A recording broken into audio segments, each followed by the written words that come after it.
Hello and welcome to the Tillage Edge with me, Michael Hennessy. This is the weekly podcast for all your tillage news and advice.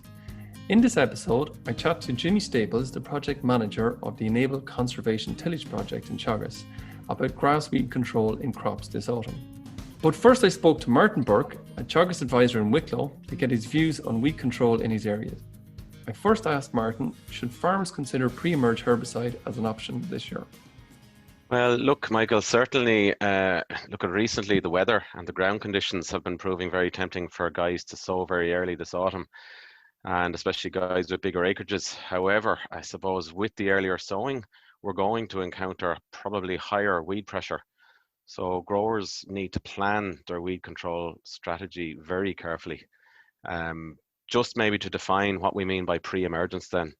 Like we're talking about applying the herbicide to the soil before the cereal crop emerges. So the herbicide effectively, it forms a herbicide layer through which the weeds then have to grow. So for these pre-emergence herbicides to work well, we need moisture so that they'll penetrate and stick to the soil, and so that you're creating a seal on the soil surface. And most of the products on the market, they'll control a wider spectrum of weeds more effectively when we apply them pre-emergence rather than post-emergence. So essentially, to answer your question, yes, I believe farmers should be using a pre-emergence weed control strategy this autumn. Okay. And a very quick one, you mentioned moisture. Is there enough moisture out there at the moment? I would say there's plenty of moisture down in the soil, okay? It's amazing how the picture changed within 2 or 3 weeks. Obviously, soils went from being saturated, where combines couldn't even travel, to suddenly conditions are in great nick. Anyone that's put in some late sown oilseed rape is finding that establishment is actually very good. So it's evidence that there's a nice bit of moisture down in the soil. So, but you know yourself, with our weather, things can change very quickly, especially where I am on the East Coast. We can get this easterly wind and soil can turn dry very quickly on top. But at the moment, I would say conditions are very good to get good pre-em weed control. And as I see, looking at this week's forecast, there's rain forecast there tonight, again on Thursday. So I think, its conditions will be very good for pre-em weed control.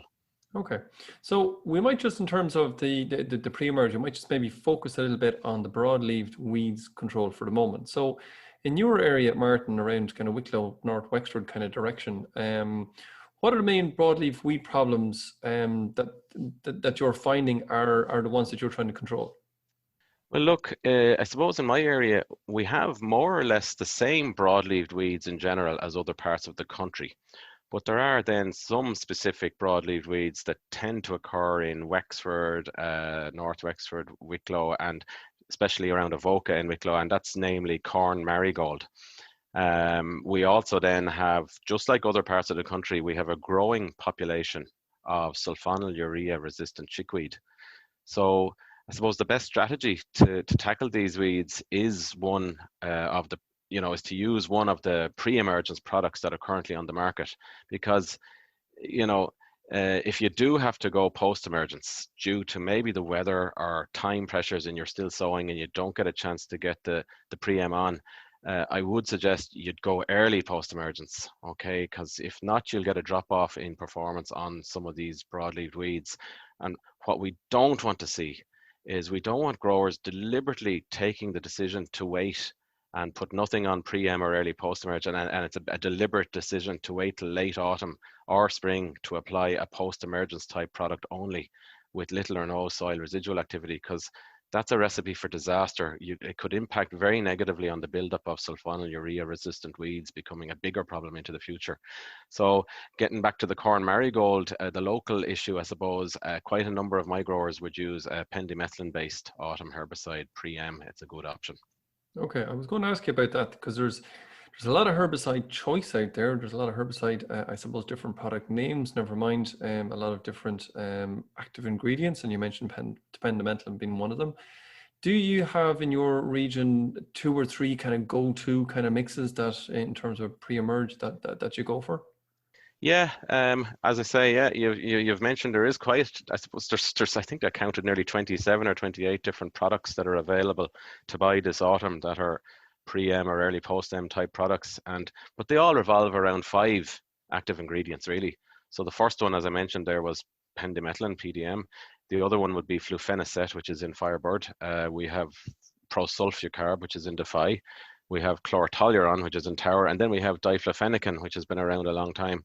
But I suppose it all hinges, a lot of the recommendations I would make and the favorite options for growers revolve around those actives, and revolve either around maybe just using straights of those actives, but more commonly we combine them together. So we either combine maybe PDM with something like DFF, or we combine flufenicet with DFF. But so getting into particular brands, I suppose a common option that we would see is maybe Defy mixed with DFF, or Firebird mixed with DFF, or chlorotoluron on its own. It's a case of, I suppose, it's in terms of rating them, it's horses for courses. So what works best in one particular field might not work as well as another product in a different field. So it boils down to knowing the history of your fields and identifying what are the potential problem weeds for those fields this year, and then choosing obviously then the most appropriate product and rate for that particular field, and studying trends on your farm. So, you know, on certain fields, for example, I have one grower who's been using the Defy DFF mix for the last 4 or 5 years.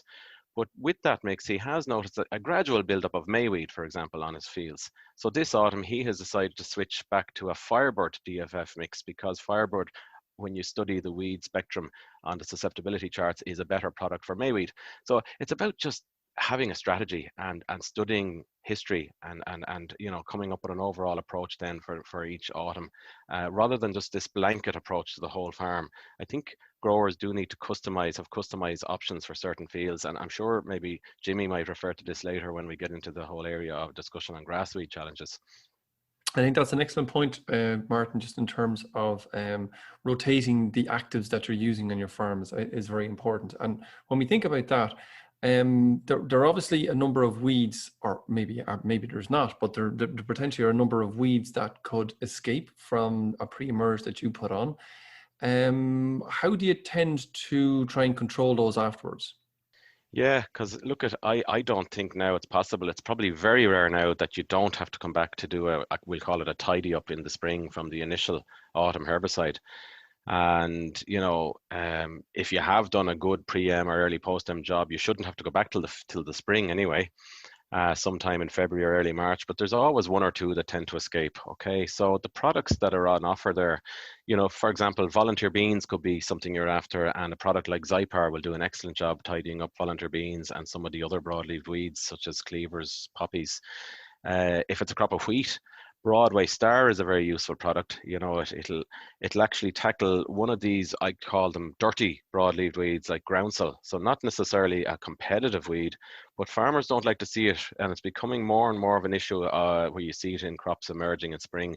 So Broadway Star is a very good active there for controlling that. It'll also do your wild oats and grass weeds, obviously excluding meadowgrass. Another wheat-only option would be Pacifica Plus. The risk here, though, is this is an active with 3 sulfonylureas in it.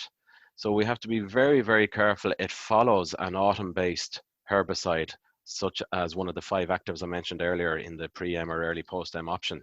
Relying on a product like a Pacifica Plus type product, even though it's an excellent product, it would need a partner product with it, because as we know, it's one of these ALS inhibitor products. So just to explain that, you know, these herbicides, they inhibit these enzymes, this enzyme called acetolactate synthase. That's how they work. They inhibit the production of that enzyme. So we'd have to pick a product like Galaxy or Zypar, you know, one of these products that are non-ALS type to mix with the ALS acting herbicides. So I suppose be careful.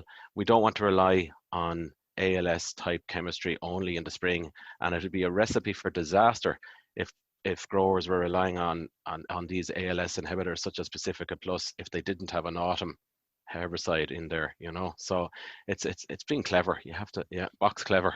So it's not as simply, I suppose, Martin, a case of going out every year and doing what I did last year. It's a bit more nuanced than that, and I suppose the range of products that are there allow us to you know, choose more wisely and make sure, as you say, the resistance for those broadleaf weeds don't arise. Exactly, Michael. Martin, that's great. Thanks very much for that.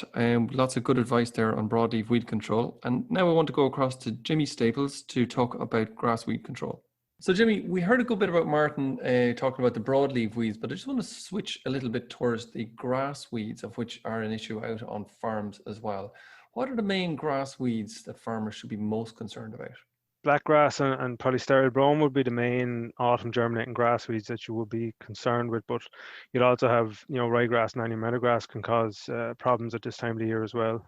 People in the past probably would have talked about annual meadowgrass, and it's difficult to control there. So in the past, certainly in wet autumns, we would have found that quite difficult to control. We might just start there. And you might just maybe give us an idea about the best type of control for any meadowgrass. Yeah, well, you have a number of options. I suppose I'd be in the same boat as Martin. I would be going with the pre-emerge. I think it's your best option, but you have a number of options, and again, it comes back to, what else is maybe what other if there's other grass weeds that you might be concerned with, or if you have particular broadleaf weed issues. So you have those. You have your flufenicate based products, which might be your Firebird, will give you good control of annual meadowgrass. Defy, which prosulfocarb will also give you options. Your pendimethalin based products are also good on meadowgrass, and your tower will give you control of meadowgrass as well. But I suppose maybe with meadowgrass, pre-em is probably the best option. But if you're not going pre-em and you decide to go post-emerge, timing is everything. You really need to be hitting them early before they get into tillering stage. Once annual meadowgrass gets to tillering stage, it will reduce the efficacy of the herbicide you're using on it. So getting them early, pre-emerge would be my I think is the best option. I suppose it's worth pointing out at this stage that a lot of the herbicides we're talking about do or control a number of broadleaf weeds as well as some of the grass weeds as well. So it's probably worth mentioning that on the way by. So you mentioned some of the other weeds there earlier, sterile brome and blackgrass. We might just go back to sterile brome for a minute and maybe talk about that. Is there, what's the best method for controlling this? And maybe you might start maybe one or two cultural bits, because that's personally I think that's quite important. But you might throw out a few there as well. Yeah, so I suppose integrated pest management should be obviously the first thing that anybody refers to when they're looking at putting a control strategy together for your weeds. So, but when we talk about using cultural controls, you need to talk about what is the weed. You need to be able to identify it. You need to know about its biology. So when does it germinate? What are the weaknesses in that weed? So if we talk about sterile brome, one of the key things is that it'll start to germinate from mid-August, and once you get into middle of October, the germination pattern will start to drop off. So really, late sown is something that a lot of people should be looking at, if they have a particular sterile brome problem. Stale seedbeds are also a good option to use when you're coming out of the harvest. But again, that comes back to knowing to be sure it is sterile brome or grape brome that you are trying to control.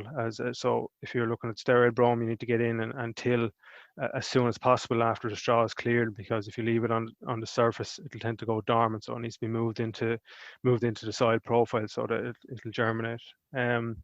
Rotation. And maybe then, Jimmy, if we look maybe at a few of the various different crops, winter barley, maybe winter wheat and winter oats, and what's the herbicide control methods if we've all the other IPM elements in place? Yeah, absolutely. Yeah. So I suppose again, pre-emerge is going to be your best option.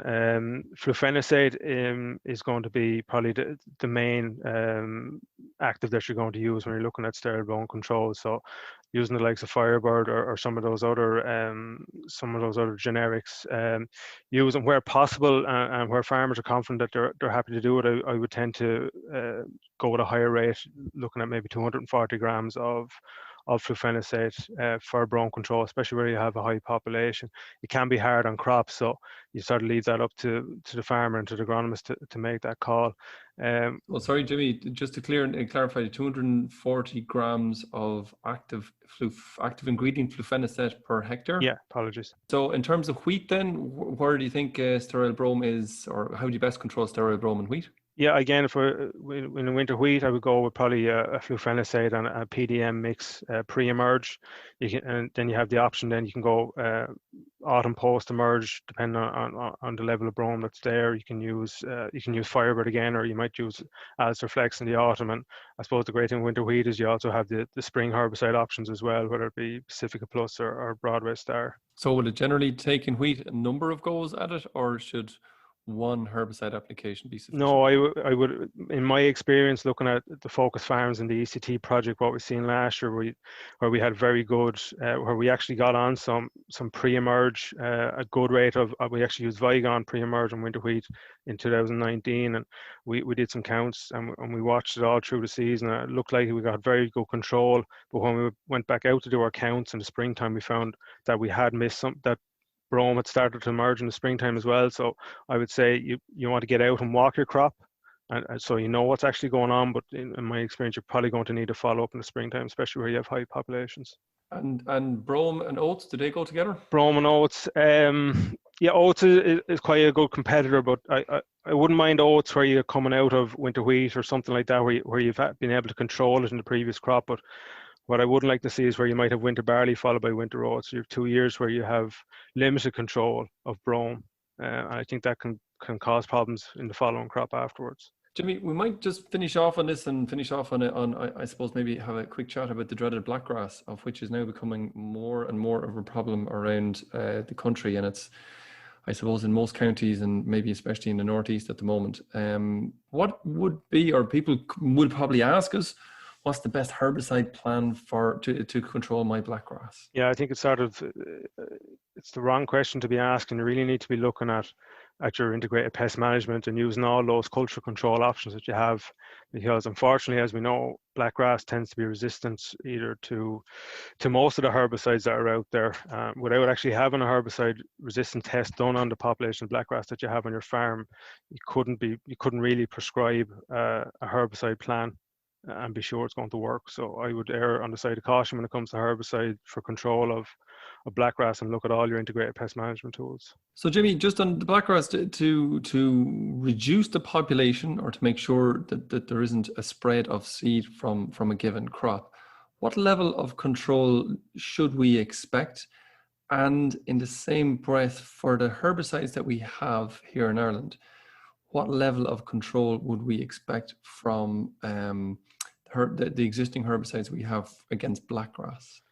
I suppose maybe it's a difficult question to answer from a herbicide point of view, because without actually knowing what it's resistant to, it's very hard to make a call on the level of control you're going to get. If you look to experience in the UK, you know, they're stacking herbicides, so they're probably using pendimethalin and flufenicide. They're using Abidex, and they could be using a follow-up sulfonylurea in the springtime in a winter wheat situation. And all, you know, they're getting some control, but they're not getting, it's hard to put a figure on it, but I suppose they're using all their integrated pest management strategies first, and with that top of the herbicide, they might be getting close to maybe 80 or 90% control, but it's a huge cost, that level of herbicide. You know, they're looking at maybe using 150, 160 euro a hectare on herbicide, where, you know, so it's a massive cost for limited control. So arguably you'd probably want 90, I think they say something like 97 or 98% control of the existing population,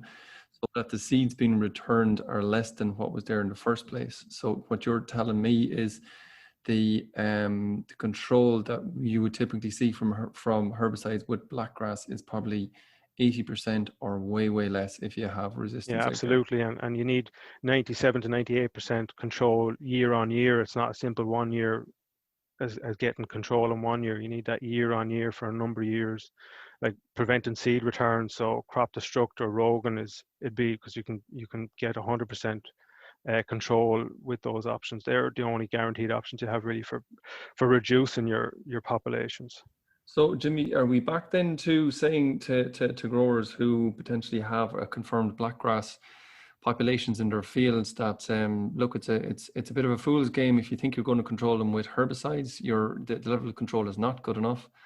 And are we saying that those fields should probably be taken out of production in terms of tillage and brought back into maybe grassland? Yeah, absolutely. Where you have a high population, I would be advising going into putting it into grassland for 4 to 5 years, but you're also looking at managing that grassland to prevent seed return as well within that lay, because if you just allow it to go for silage or hay, blackgrass will start to head out in April time, and come the end of May, start of June, you have viable seed. So it's more than just laying it down to grass. You need to manage that grass in a suitable manner as well.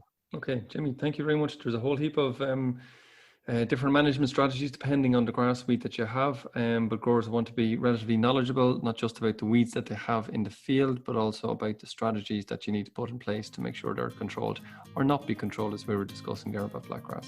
Jimmy, thank you very much. No problem. Thanks, Michael. And that's it for the Tillage Edge this week. My thanks to Jimmy and Martin for joining me on the podcast. Don't forget to rate, review and subscribe on Apple Podcasts or Spotify so you never miss an episode. And for more farming information, go to teagasc.ie. I'm Michael Hennessy. Thanks for listening, and I'll be back next week with more tillage news and advice.